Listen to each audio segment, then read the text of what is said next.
Badrinath national highway पर पाताल गंगा के पास सड़क पर टूटकर आया पहाड़ का मलबा, पूरा रास्ता बंद।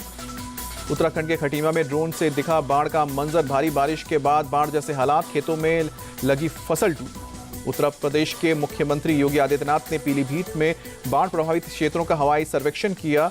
पूरनपुर सदर और बिसलपुर तहसील का किया जायजा। गोंडा जिले में घाघरा नदी का तांडव, जिले के कई गांव डूबे, पानी के बीच मचान बनाकर रहने को मजबूर हैं लोग। बाराबंकी में भारी बारिश और नेपाल से छोड़े गए पानी से उफनाई सरयू नदी, तराई के इलाकों में दर्जनों गांव में भरा पानी, लोगों को सुरक्षित जगहों तक ले जाया गया।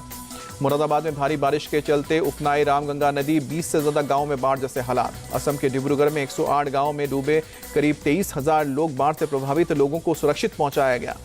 पटना में भारी बारिश और जलभराव से फसलें खराब, सब्जियों की कीमतों में भारी उछाल, टमाटर 80 रुपए kilo.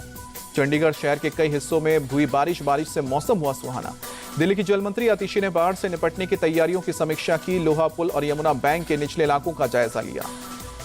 Worli hit and run case में जुहू के ग्लोबल तापस बार पर एक्शन हुआ। बार के अवैध हिस्सों को बुलडोजर से ध्वस्त किया गया। कल ही एक्साइज विभाग ने किया था seize. Worli hit and run case में महाराष्ट्र के विपक्ष के नेता विजय वेट्टीवार का आरोप, कहा कि सरकार और पुलिस ने मामले को दबाने की कोशिश की है। देर से गिरफ्तारी के कारण ही खून में शराब नहीं पाई गई। वर्ली हिट एंड रन के मामले में मृतका कावेरी नखवा के पति प्रदीप नखवा से उनके घर में मिले आदित्य ठाकरे। 2 दिन पहले पुलिस स्टेशन में भी की थी मुलाकात। महाराष्ट्र के हिट एंड रन केस में एक और मामले में महिला की मौत। नासिक के गंगापुर रोड पर एक तेज रफ्तार कार ने 36 वर्षीय एक महिला को मारी टक्कर। हादसे का दिल दहलाने वाला सीसीटीवी फुटेज सामने आया। कार से जोरदार टक्कर के बाद हवा में उछलकर 15 से 20 मीटर दूर जा गिरी महिला, मौके पर हुई थी मौत। महिला की पहचान हनुमान नगर की वैशाली शिंदे के रूप में हुई है। वारदात के बाद ड्राइवर फरार है। उन्नाव में आगरा लखनऊ एक्सप्रेसवे पर बड़ा हादसा, दूध के टैंकर से टकराई डबल डेकर बस, 18 लोगों की मौत। उन्नाव के डीएम के अनुसार सुबह करीब 5:15 बजे से हुआ हादसा। टक्कर के वक्त काफी ज्यादा थी बस की स्पीड। घायल 19 यात्रियों का इलाज जारी। उन्नाव हादसे पर सीएम योगी आदित्यनाथ ने जताया दुख, पीड़ित परिवारों के साथ जताई संवेदनाएं, घायलों के जल्द ठीक होने की कामना की। उन्नाव हादसे पर पीएम मोदी ने भी जताया दुख, एक्सीडेंट में मारे गए लोगों के परिजनों को 2-2 लाख रुपए, घायलों को 50-50 हजार की मदद का ऐलान किया। अखिलेश यादव ने उन्नाव हादसे में 18 लोगों की मौत को राज्य सरकार की लापरवाही बताया। पूछा कि बीच रास्ते में कोई वाहन खड़ा तो सीसीटीवी से निगरानी क्यों नहीं। उन्नाव एक्सीडेंट पर बोले डिप्टी सीएम ब्रजेश पाठक, घटना के कारणों की जांच के बाद पता चलेगा, फिलहाल घायलों का इलाज प्राथमिकता। उन्नाव बस हादसे पर मंत्री संजय कुमार निषाद का बयान, पीड़ित परिवारों को हर संभव मदद दी जाएगी। आगे ऐसे नियम बनाए जाने चाहिए जिससे सड़क हादसे कम हों।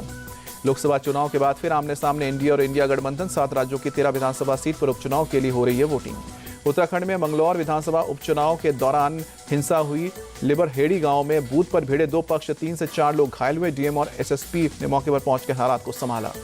मंगलौर में हिंसा पर बोले रुड़की के एसपी, ग्रामीण हमला करने वाले असामाजिक लोगों की जानकारी ली जा रही है, हालात फिलहाल सामान्य है। बंगाल की रायगंज विधानसभा के उपचुनाव में हिंसा, पोलिंग बूथ पर बीजेपी कैंडिडेट मानस घोष और टीएमसी कार्यकर्ताओं के बीच हाथापाई। पश्चिम बंगाल में 4 असेंबली सीटों पर मतदान को लेकर बोले केंद्रीय मंत्री सुकांत मजूमदार, हर जगह टीएमसी के गुंडे चौराहों पर खड़े होकर लोगों को धमका रहे हैं।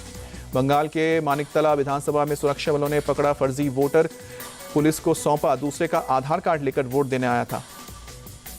मध्य प्रदेश में अमड़ावड़ विधानसभा उपचुनाव के लिए मतदान जारी। पिपरिया राजगुरु में एक मतदान केंद्र पर लोगों ने डाला वोट।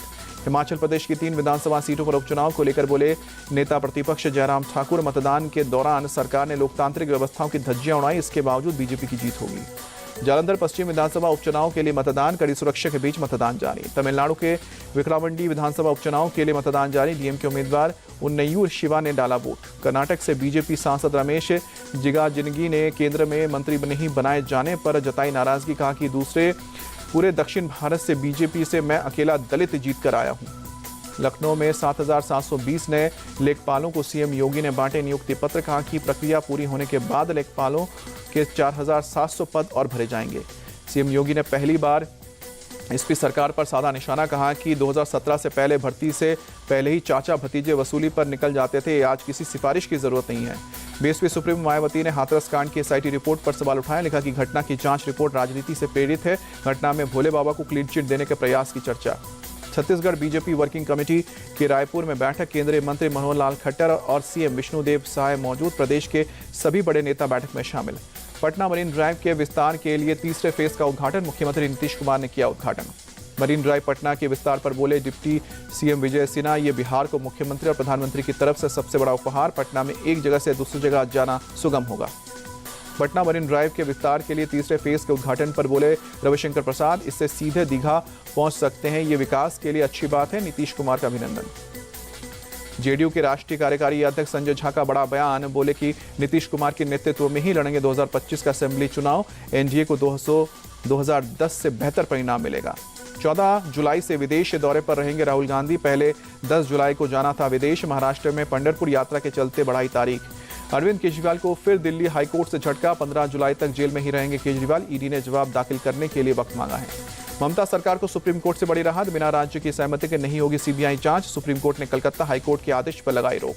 सुप्रीम कोर्ट ने अर्जी को सुनवाई योग्य माना। 31 अगस्त को होगी अगली सुनवाई। कर्नाटक में वाल्मीकि बोर्ड स्कैम केस में ईडी रेड। रायचूर, बल्लारी और बेंगलुरु समेत 18 जगहों पर छापेमारी। कर्नाटक वाल्मीकि एसआईटी विकास बोर्ड में करीब 187 करोड़ का घोटाला। बोर्ड के अध्यक्ष रायचूर रूरल से कांग्रेस विधायक बसनगौड़ा दहदल के ठिकाने पर छापे। कांग्रेस सरकार के पूर्व मंत्री नागेंद्र के ठिकाने पर तलाशी। घोटाले के आरोप पर ही नागेंद्र ने मंत्री पद से इस्तीफा दिया था। डोडा में सुरक्षा बलों और आतंकवादियों के बीच मुठभेड़। सेजुन के जंगलों में छिपे आतंकियों को सुरक्षा बलों ने घेरा। रूस के बाद ऑस्ट्रिया में भी नमो नमो की गूंज। वियना में प्रधानमंत्री मोदी को मिला गार्ड ऑफ ऑनर। भारतीय समुदाय को करेंगे संबोधित। मोदी ने ऑस्ट्रिया के कलाकारों का वीडियो भी शेयर किया। वंदे मातरम की शानदार संगीत प्रस्तुति देते दिखे ऑर्केस्ट्रा के।